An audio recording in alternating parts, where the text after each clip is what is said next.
اعوذ باللہ من الشیطان الرجیم بسم اللہ الرحمن الرحیم یا ایھا الذین آمنوا اجتنبوا کثیرا من الظن ان بعض الظن اسم ولا تجسسوا ولا یغتب بعضکم بعضا ایحب احدکم ان یاکل لحم اخیہ میتا فکرہتموہ واتقوا اللہ ان اللہ تواب الرحیم۔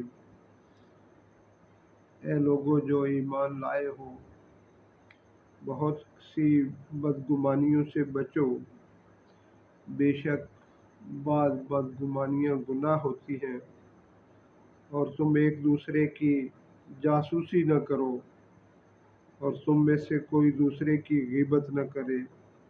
کیا تم میں سے کوئی یہ پسند کرتا ہے کہ وہ اپنے مردہ بھائی کا گوشت کھائے؟ یقیناً تم اسے ناپسند کرتے ہو، اور اللہ سے ڈرو، بے شک اللہ بہت توبہ قبول کرنے والا اور نہایت رحم کرنے والا ہے۔ سورہ حجرات کی یہ آیت نمبر 12 ہے، اور اس سلسلہ کلام کی جس میں اللہ سبحانہ و تعالی مومنوں سے یا ایھا الذین آمنوا کہہ کر مخاطب ہے۔ یہ آیت نمبر 72 ہے۔ میرے پیارو، اللہ سبحانہ و تعالی نے بعض ایسے گناہوں کی طرف متوجہ کیا ہے کہ جن کی وجہ سے انسان کی نیکیاں برباد ہو جاتی ہیں۔ آپ علیہ الصلوۃ والسلام کی حدیث مبارکہ کا مفہوم ہے کہ آپ نے صحابہ سے دریافت فرمایا کہ مال مفلس کون ہے؟ صحابہ نے عرض کیا، یا رسول اللہ، وہ شخص جس کے پاس روپیہ پیسہ نہ ہو۔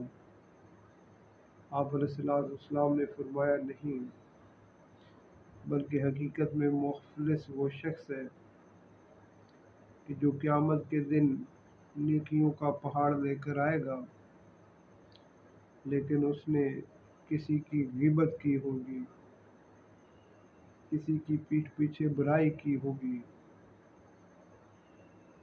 کسی کو برا بھلا کہا ہوگا۔ میرے پیارو، اس کی نیکیاں اس شخص کو دے دی جائیں گی،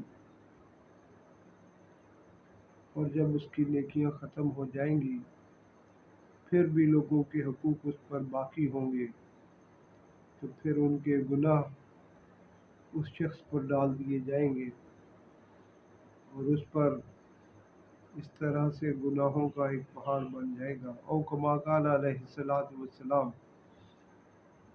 میرے پیارو، سوچنے کی بات یہ ہے کہ انسان نیکیاں بھی کرے اور پھر وہ برباد ہو جائے۔ اس لیے اللہ سبحانہ و تعالیٰ نے ان گناہوں کی طرف توجہ دلائی ہے جن کو ہم معمولی سمجھتے ہیں، اور اس معمولی سمجھنے پر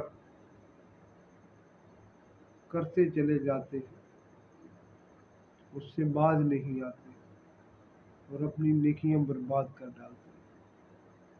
اللہ سبحانہ و تعالیٰ نے اس لیے فرمایا کہ بدگمانی سے بچو۔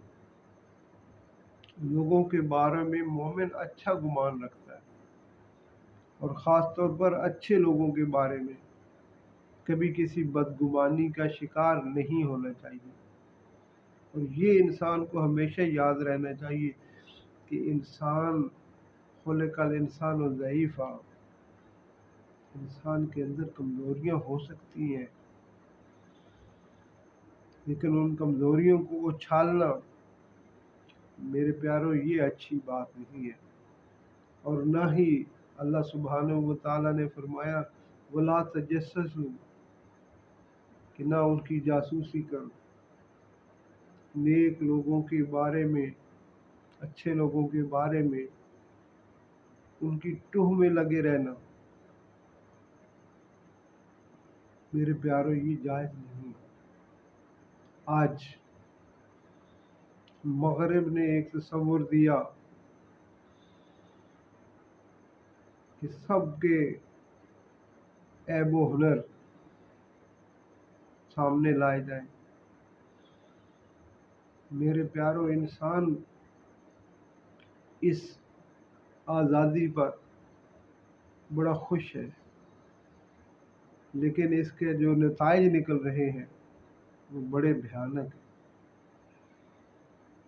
آج مغرب نے اس حد تک ترقی کر لی کہ مغرب میں اب اگر کسی کا کوئی ڈیٹا فارم ہے تو اس پر اس کے والد کا نام موجود نہیں ہوتا، اور کسی سے اس کا والد کا نام پوچھنا گالی ہے۔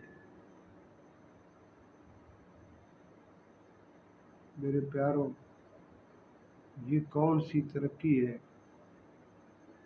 یہ کون سی آزادی ہے کہ عورت سے اس کے بچے کا کے باپ کا نام بھی پوچھا نہیں جا سکتا؟ یہ آزادی ہے۔ میرے پیارو، اللہ سبحانہ و تعالیٰ نے ہمیں اس بات کا درس دیا ہے کہ اگر تمہیں کسی شخص کی کسی کمزوری کا علم ہو تو اسے مت اچھالو۔ جو دوسروں کو عیبوں کو اچھالتا ہے، اللہ سبحانہ و تعالیٰ بھی اس کے عیبوں کو ظاہر کر دیتے ہیں، اور جو دوسرے کے عیبوں کو چھپاتا ہے، اللہ سبحانہ و تعالیٰ اس کے عیبوں پر پردہ ڈال دیتے ہیں۔ میرے پیارو، انسان کمزور ہے، اس کی کمزوریوں کو اچھالنا یہ مناسب نہیں ہے۔ اللہ سبحانہ و تعالیٰ نے اس بات سے ہمیں منع فرمایا ہے، اور اسی طرح غیبت سے فرمایا گیا ہے، غیبت ایسا امر ہے کہ گویا تم اپنے مردہ بھائی کا گوشت کھا رہے ہو۔ غیبت کیا ہے؟ کسی دوسرے شخص کے بارے میں ایسی بات کہنا کہ اگر وہ خود سن لے تو اسے اچھا نہ لگے۔ اور میرے پیارو، صحابہ نے پوچھا کہ یا رسول اللہ، کیا اگر وہ بات اس میں موجود ہو؟ آپ نے فرمایا اگر یہی تو غیبت ہے، اور اگر اس میں وہ بات موجود نہیں ہے اور پھر لوگ اس کے متعلق یہ کہتے ہیں تو یہ تو بہتان ہے۔ میرے پیارو، اللہ سبحانہ و تعالیٰ نے ان عیوب سے ہمیں منع فرمایا ہے، اور فرمایا ہے کہ جو شخص اللہ سے ڈرے ان معاملات میں تو اللہ اس پر کی توبہ کو قبول کرنے والے ہیں، اللہ رحم کرنے والے ہیں۔ اللہ سبحانہ و تعالیٰ ہمیں ان عیبوں سے بچائے۔ آمین آمین آمین۔